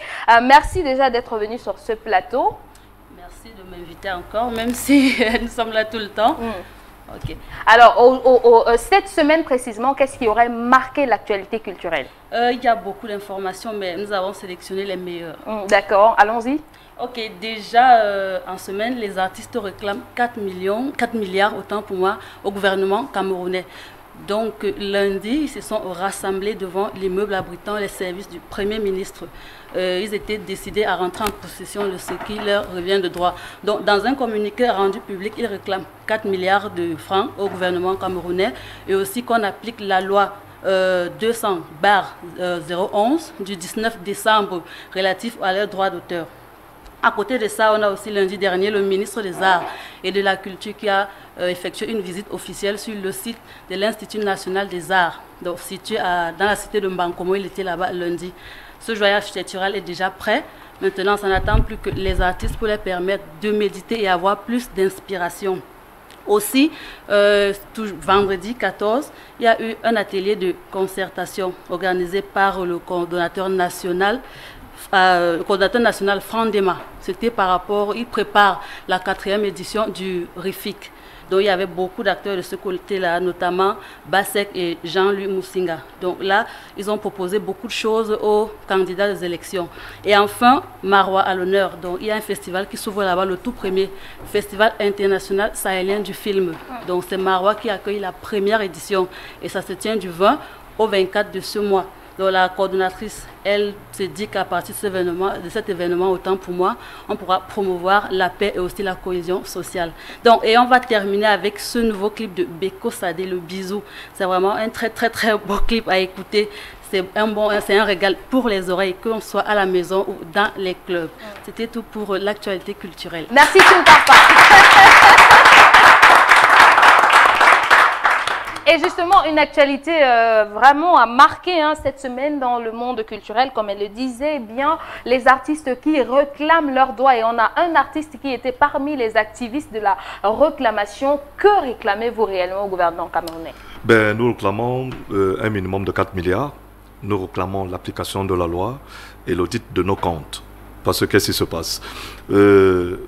En violation de la loi et des règlements de nos sociétés, parce que la loi existe, elle a parlé là-bas de la loi 2000 qui existe. Nous sommes dans un cadre dans lequel il existe la loi. Nos sociétés sont des sociétés civiles de droit privé. Nous avons des statuts et des règlements intérieurs. Mais malgré ça, lorsqu'on nomme un ministre, il trouve toujours le moyen de violer la loi. Pourtant, la loi, elle est là, elle est bonne et elle protège nos intérêts. Donc, vous voyez, nous avions une société, la Cameroun Music Corporation. Lorsque la ministre Amatoutou est arrivée, en violation de toutes les lois, elle lui a retiré l'agrément. Nous avons porté plainte. Nous avons eu 12 décisions de justice en notre faveur. Elle a refusé de les appliquer. Elle a créé 2 ou 3 autres sociétés qui étaient des sociétés illégales pour contrôler l'argent des artistes. Quelles sont ces sociétés? La SOCAM et la SOCASIM. Donc, après, il y a eu un comité ad hoc au niveau du Premier ministère. On a eu une trêve de 3 ans au Premier ministère avec, il y a eu ce comité là-bas qui a travaillé et un comité de suivi. Les conclusions sont sorties que la Cameroun Music Corporation était la société légale. Mais puisqu'il y a plusieurs sociétés qui ont été créées, il fallait assainir. Nous sommes tous des musiciens. On a dit, bon, on va créer une nouvelle société en tenant compte des actifs et du passif de la Cameroun Music Corporation. Alors, mais le ministre des Arts et de la Culture actuel avait décidé de fédérer toutes ces sociétés-là. Qu'en est-il? Est-ce que vous n'étiez pas du vent, les petits rebelles un peu? Non, pourquoi rebelles? Pourquoi? Si la loi est appliquée, la loi est bonne et elle nous protège. Nous devenons des rebelles lorsque la loi n'est pas appliquée. Quand elle n'est pas appliquée, ça devient un prétexte. Le ministre des Arts et de la Culture, je vous ai dit que ce sont des sociétés civiles de droit privé. Quand vous dites que le ministre a décidé de faire ceci, il n'a rien à faire là-dedans. Est-ce que c'est le ministre de l'Information qui vient régenter votre télévision? C'est une entité privée. Mais il peut nous accompagner, veiller à ce que la loi soit appliquée. Mais nous nous sommes rendus compte que déjà sa plateforme qu'il a eu à créer, à l'intérieur de la plateforme, tout était fait. Ce n'est pas seulement dans l'art musical. La SCAP aussi nous a rejoints dans toutes nos revendications. C'est un peu partout. Le problème, c'est le contrôle de l'argent. D'un côté, vous avez une société, la CMC, qui a signé des contrats avec tous les usagers, qui a signé des contrats avec l'international. Quand je joue aux États-Unis, je joue en France, je suis protégé. Vous voulez détruire cette société pour nous envoyer vers une nouvelle société qui va recommencer des négociations à zéro, ça a un coût. Et c'est même pas sûr que si la CRTV, par exemple, qui payait 450 millions, j'ai entendu parler de 350 millions. Alors qu'on avait 450 millions avec la CRTV. Avec les brasseries, nous avons eu 15 francs par casier vendu. Est-ce que nous allons reprendre toutes ces choses-là? Le ministre est-il là pour permettre aux artistes de préserver les acquis ou bien pour les détruire? Pourquoi veut-il liquider la CMC qui a cantonné l'argent de 2008 jusqu'à ce jour? Alors nous lui disons, ce n'est pas un problème, nous n'allons pas en contradiction avec toi. Si tu veux créer la Sonacam, donne-nous déjà l'équivalent de l'argent que nous avons de 2008 à ce jour. Nous ne pouvons pas perdre cet argent. Et deuxièmement, donne-nous une société légale. Parce que si elle n'est pas légale, sur le plan international, elle sera rejetée. Et nous n'aurons pas de protection sur le plan international. Et nous avons constaté que tout l'argent que nous avions en compte, chaque fois qu'on nomme un président, c'est quelqu'un du ministère qui est président du contrôle des activités, il prend notre argent. Ils ont tous pris notre argent. Alors, et nous voulons un audit de ces comptes-là. Alors, la revendication qui a été faite lundi du côté du Premier ministère, est-ce qu'elle a eu des suites? Elle a eu des suites.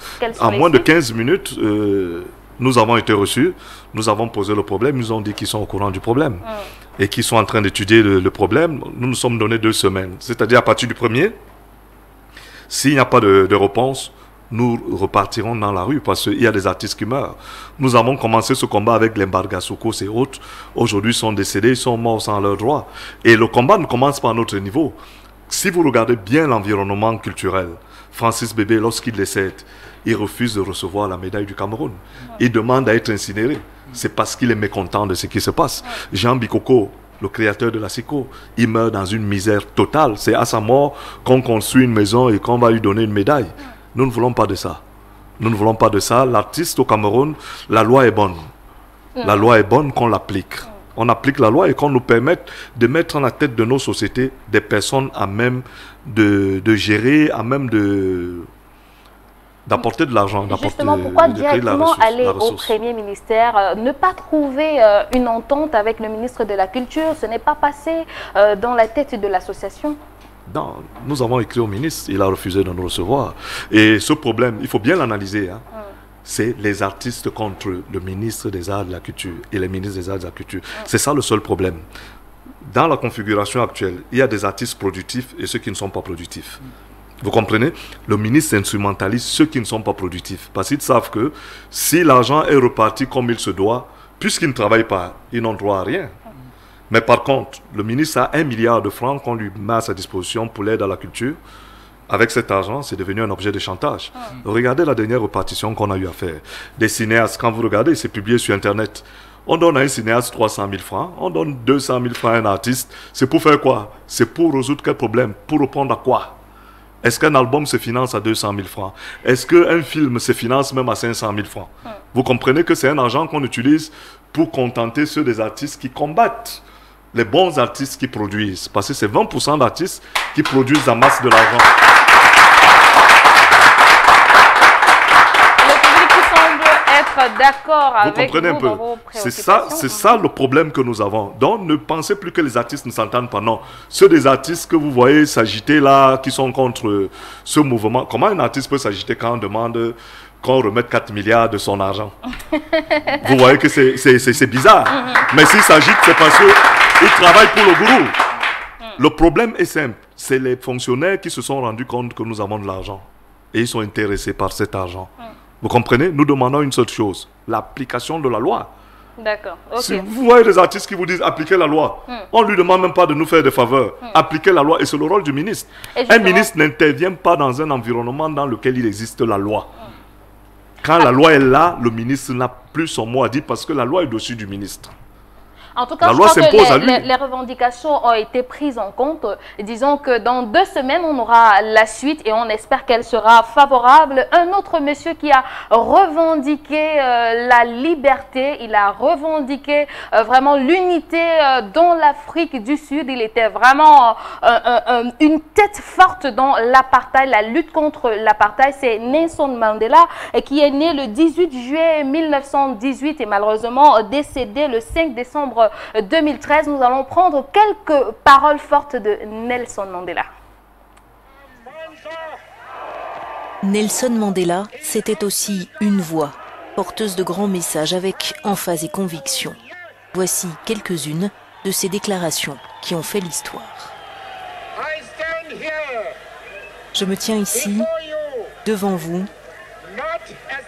non pas comme un prophète, mais comme votre humble serviteur, le serviteur du peuple.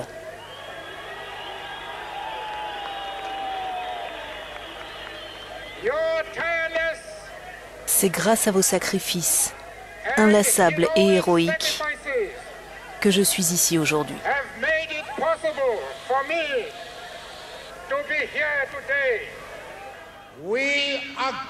Nous progressons. La marche vers la liberté et la justice est irréversible. J'ai lutté avec force contre la domination blanche. J'ai lutté avec force contre la domination noire. Je chéris l'idée d'une nouvelle Afrique du Sud, où tous les Sud-Africains seront égaux. Les Sud-Africains ordinaires veulent que le passé soit connu, pour être certains qu'il ne se répète pas. Ils ne le veulent pas par esprit de vengeance, mais pour que nous avancions vers l'avenir ensemble.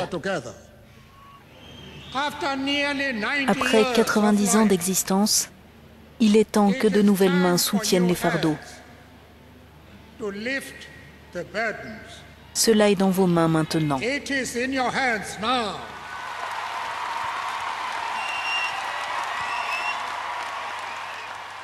Voilà, on est donc de retour sur le plateau et c'était quelques paroles de Nelson Mandela. On retient bien un homme de paix et on a besoin de la paix dans le climat actuel de notre pays. On conseille tous ceux qui nous regardent actuellement à être artisans de la paix. On va donc rire un peu sur le grand H avec notre Bouna qui est là. Seulement sa posture me fait déjà rire. En tout cas, on accueille Bouna pour l'instant du rire.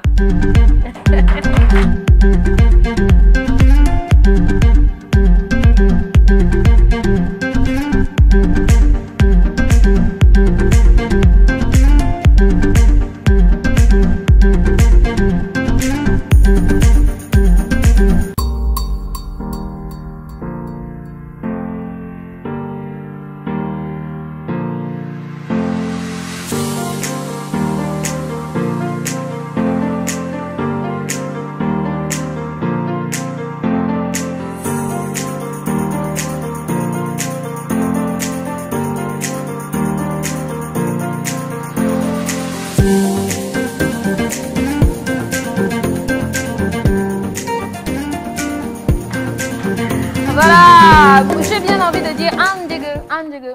Ah, affiche.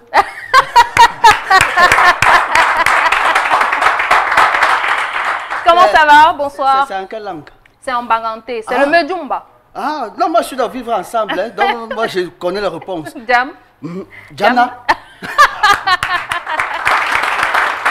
Super, tu es vraiment dans le Vivre Ensemble. Avant de prendre ton show tout à l'heure, je vais inviter tous les téléspectateurs et vous ici en plateau de prendre l'actualité qui aurait marqué la semaine en termes d'information. C'est avec Jean-Marie Quinfac juste derrière ceci.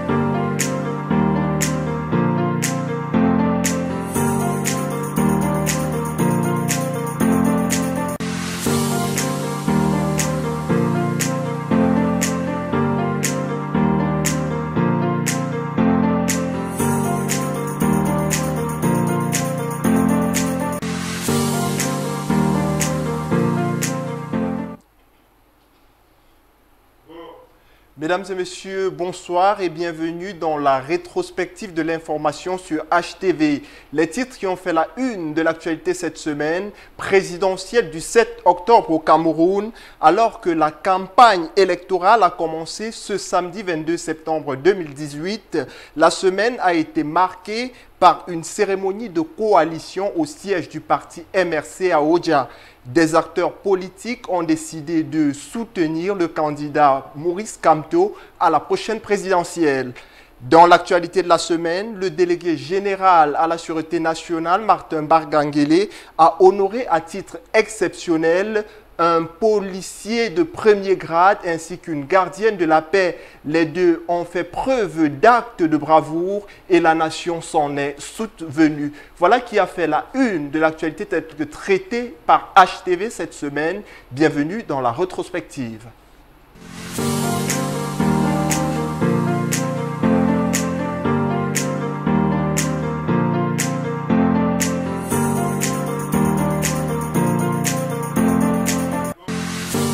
Le candidat investi par le mouvement pour la renaissance du Cameroun MRC pour la présidentielle du 7 octobre prochain, le professeur Maurice Kamto, a dévoilé cette semaine les premiers acteurs qui ont décidé de le soutenir. Il s'agit entre autres de grands acteurs de la scène politique camerounaise. Le reportage de Serge Désiré Bontsebe. Maurice Kamto et Paul-Éric Kinguet. L'information sur leur coalition n'est guère nouvelle, mais pour leur première sortie publique commune dans le cadre de la présidentielle du 7 octobre 2018, les faits mobilisateurs pour leurs partisans respectifs étaient au rendez-vous. Le candidat de MRC n'a donc pas usé d'euphémisme pour dire sa satisfaction de voir ce grand combattant de la démocratie rallier sa campagne. Je suis face à un compatriote devant qui je lève le chapeau. Comme Paul-Éric Kingué et son mouvement patriotique pour un Cameroun nouveau, le MPCN, 5 autres partis politiques ont déjà rallié la candidature de Maurice Kamto. Il y a là, entre autres, la Dynamique nationale pour la renaissance de Alben Zongan, le Fonds de solidarité nationale et le Parti libéral-démocrate. Dans d'autres formations politiques, et à défaut de l'engagement de leurs directoires respectifs, ce sont des responsables locaux qui ont décidé de soutenir la candidature de Maurice Kamto. Le cas par exemple de l'Union des populations du Cameroun UPC, dont les sections de l'Ouest et du littoral ont déjà fait acte de ralliement. Le cas aussi du PADEC, dont l'ancien vice-président et l'un des conseillers municipaux ont rejoint la coalition autour de Maurice Kamto. Célestin Diamène, encarté SDF il y a encore quelques semaines, a fait mieux que rallier le candidat du MRC. Ralliement, je suis militant du MRC. Je ne vais pas ignorer. Maintenant, pratiquement 1 mois et demi, je suis membre à part entière du MRC, je dirais même mieux, secrétaire national pour l'homme et à la gouvernance. Je suis pas un rallié, même si je suis là depuis de fraîches dates. Il ne reste pas moins vrai que je suis un membre à part entière du MRC. En plus de ces partis politiques, de quelques syndicats et organisations de la société civile, le MRC continue de négocier d'autres ralliements. Ce n'est que le début du commencement. Rassurez-vous, Maurice Kamto aura l'exclusivité de l'annonce. Il y a même d'ailleurs des gens aussi qui sont proches, qui sont parmi les candidats à la présidentielle actuelle. Mais nous leur laissons la liberté, bien entendu, de bien négocier, parce que c'est une question de rapport de négociation. Chacun a la négociation, à l'aise. À défaut donc d'être parvenu à convaincre les 7 autres candidats de l'opposition en liste. Anglophone rendu à ce stade représente 269 milliards de pertes économiques pour le Cameroun. D'après une enquête menée par le groupement interpatronal du Cameroun JICAM, la filière cacao a perdu 56 milliards de francs CFA et 1 milliard de francs CFA est perdu chaque mois par les télécommunications. Le point du rapport dans cette synthèse de documents. Le manque à gagner en termes de chiffre d'affaires est estimé à 269 milliards de francs CFA. C'est une conséquence économique lourde pour le Cameroun, selon le groupement interpatronal, qui a saisi le prétexte de la crise anglophone dans les régions du Nord-Ouest et du Sud-Ouest pour mener une enquête auprès des entreprises opérant dans ces parties du pays. Le rapport, disponible depuis le 13 septembre dernier, dont une copie a été rendue au Premier ministre chef du gouvernement Philemon Yang, révèle un bilan catastrophique pour ces entreprises. Des estimations sommaires réalisées, la crise a déjà coûté plus de 2 milliards de francs CFA en termes de destruction de biens immobiliers, de matériel roulant et meubles. Dans le domaine de l'agriculture, les activités ont baissé de 60% et les entreprises Cameroun Development Corporation, CDC et PAMOL en sont les plus touchées. Dans la filière cacao-café, 56 milliards de francs CFA de recettes d'exportation sont tombés à l'eau. Autre conséquence, le Sud-Ouest laisse la première place en matière de production de cacao à la région du Centre. Dans le domaine des télécommunications, les résultats de l'enquête font état d'une perte mensuelle estimée à 1 milliard de francs CFA. La rupture d'Internet pendant 3 mois en est la principale cause. Sur le terrain, des entreprises plient bagages. C'est le cas de quelques industries agroalimentaires qui ont retiré leur représentation dans les régions du Nord-Ouest et du Sud-Ouest. À cette date, près de 8000 emplois relevant du secteur formel sont aujourd'hui menacés, en plus de 6434 emplois déjà perdus. Le JICAM recommande aux autorités compétentes l'impératif d'éviter l'extension du climat d'insécurité dans d'autres régions du pays. En lançant un appel à l'accompagnement financier des entreprises par l'État, de la lutte contre la vie chère, le ministère du Commerce a lancé avec ses partenaires une foire promotionnelle du 17 au 21 septembre 2018 à l'esplanade de l'immeuble Rose. Notre reporter José Emmanuel Elundu s'y est rendu pour donner à voir sur les prix des denrées et les nuances sur le marché général. Nous l'écoutons. Le ministère du Commerce et les entreprises citoyennes lancent une nouvelle bataille sur la lutte contre la vie chère. Pour cette rentrée commerciale 2018-2019, une foire spéciale et promotionnelle est ouverte du 17 au 21 septembre 2018 à l'esplanade de l'immeuble Rose à Yaoundé. C'est Nati, vendeuse de vivres et partenaire de l'événement. Les prix des denrées ne changent pas, mais les quantités doublent. Les vivres que nous avons réservés pour cette foire, il y a la patate douce, le macabo, les plantains, la banane. Aujourd'hui, c'est juste l'installation. Donc, il y a les vivres qui vont arriver d'ici demain. Les prix vont de 500 francs en montant. Nous avons les gros tas de patates douces à 500 francs, les tas de macabo 500 francs, les tas de plantains à 500 francs. Mais c'est la quantité qui est volumineuse. Chez M. Nyambi, président du syndicat national des bouchers du Cameroun, ce sont en revanche les prix qui sont revus à la baisse. C'est une possibilité donnée ainsi aux ménagères de bien vouloir se mobiliser ici pour se ravitailler suffisamment en qualité et en quantité. Depuis un certain temps qu'on connaît un peu de pénurie, le prix a connu une légère hausse parce qu'on va en trouver sur le marché le kilo de viande avec os à 2300 et le sans eau à 2800. Mais ici, dans le cadre de cette opération dite vente promotionnelle, à travers le partenariat avec le ministère du Commerce, nous avons concédé par kilogramme 300 francs. C'est-à-dire qu'au lieu d'être 2300 avec os, ici vous allez en trouver à 2000. Au lieu de 2800, vous allez également en avoir le kilo de viande sans eau à 2500. Je pense que c'est extrêmement important. D'où l'avantage ici n'est pas exclusif, c'est un avantage commun. Parce que vous savez, quand c'est à moins de coût, ce sont les consommateurs qui en profitent et c'est la mission régalienne de la République. Cette initiative est une aubaine pour les ménages qui ont 5 jours pour en profiter au maximum.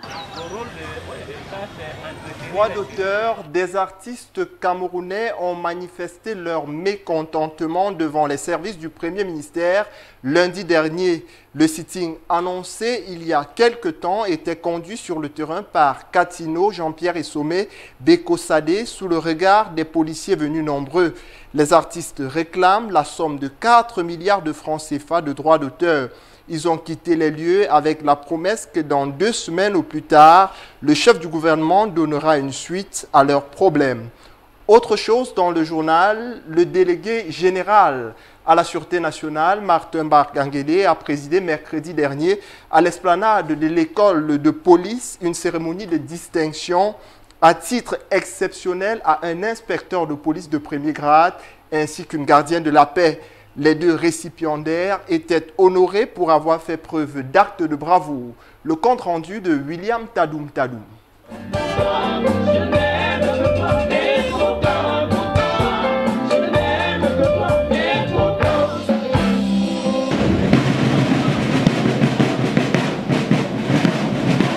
Cette brève cérémonie, entrecoupée de magnifiques parades, Martin Bargangele, délégué général à la Sûreté nationale, a félicité la bravoure de ces 2 citoyens qui n'ont ménagé aucun effort pour mettre hors d'état de nuire des criminels.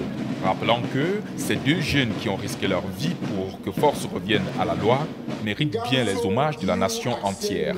Les récipiendaires, pour leur part, se montrent très émus. Ils disent toute leur reconnaissance au président de la République, son Excellence Paul Biya, saluant de ce fait le soutien indéfectible à eux accordé par leur hiérarchie professionnelle. Ce fut une occasion pour eux de renouveler leur engagement indéfectible à servir fidèlement l'État du Cameroun. Bélec Salomon Désiré, inspecteur de police de premier grade, est élevé officier de police de premier grade. Mademoiselle Nganso Axel, gardienne de la paix, premier grade, quant à elle est élevée au rang d'inspecteur de police premier grade. Les 2 heureux élus du jour sont faits chevaliers de l'ordre et de la valeur à titre exceptionnel. La police, par la voix de son patron, redit toute sa détermination à combattre les prometteurs et les promoteurs du chaos.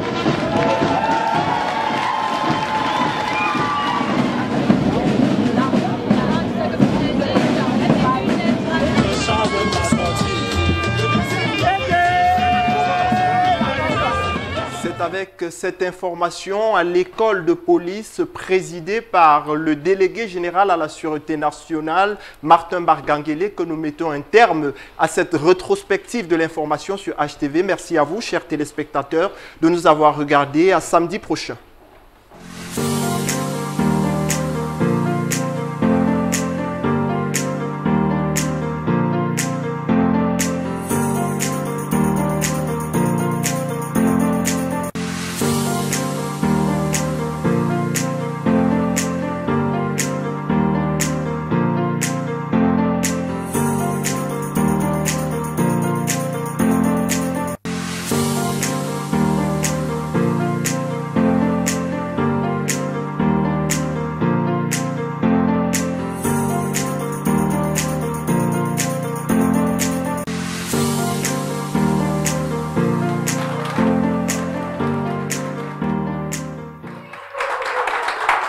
Voilà, c'était donc le retour, la rétrospective de l'actualité, les informations de la semaine avec Jean-Marie Quinfac. Et on est de retour sur ce plateau en compagnie de notre charmant public et de nos invités respectifs. Alors, on va peut-être prendre quelques moments de rire et de comédie avec toi. Qu'est-ce que tu nous as prévu aujourd'hui, hein? J'ai prévu la prévoyance.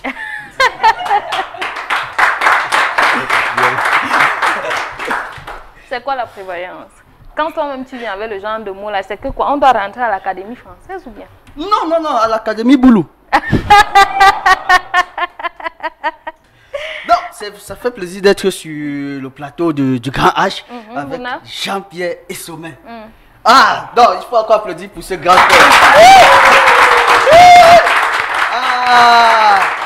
Bon, je sais que parmi beaucoup qui applaudissent, là, les gens ne comprennent pas de quoi on parle. Ça, le monde de 20 ans ne peuvent pas comprendre. Alors, on parle de quoi?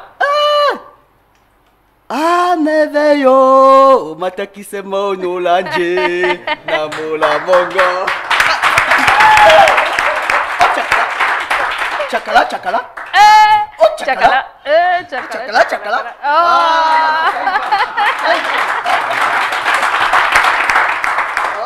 Et quand tu parles de ça, je me rappelle que ma petite soeur, elle a dansé sur cette musique à l'école maternelle. Je ne sais plus exactement, c'était au primaire en tout cas. Elle a dansé sur Chakala, Chakala, Chakala.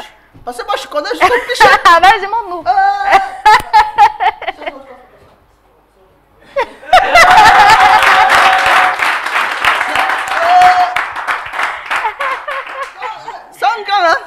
D'abord, tu vois la grandeur de ses lunettes. Alors, qu'est-ce que tu as prévu pour nous aujourd'hui? Non, quand on a un artiste comme ça, on fait quoi? Parlons de l'art.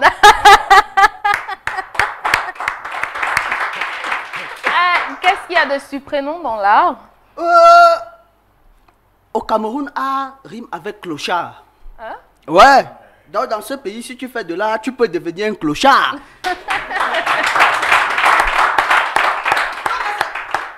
C'est écrit dans le dictionnaire, je n'invente rien. Un artiste, c'est quelqu'un qui fait de l'art et non quelqu'un qui vit de l'art.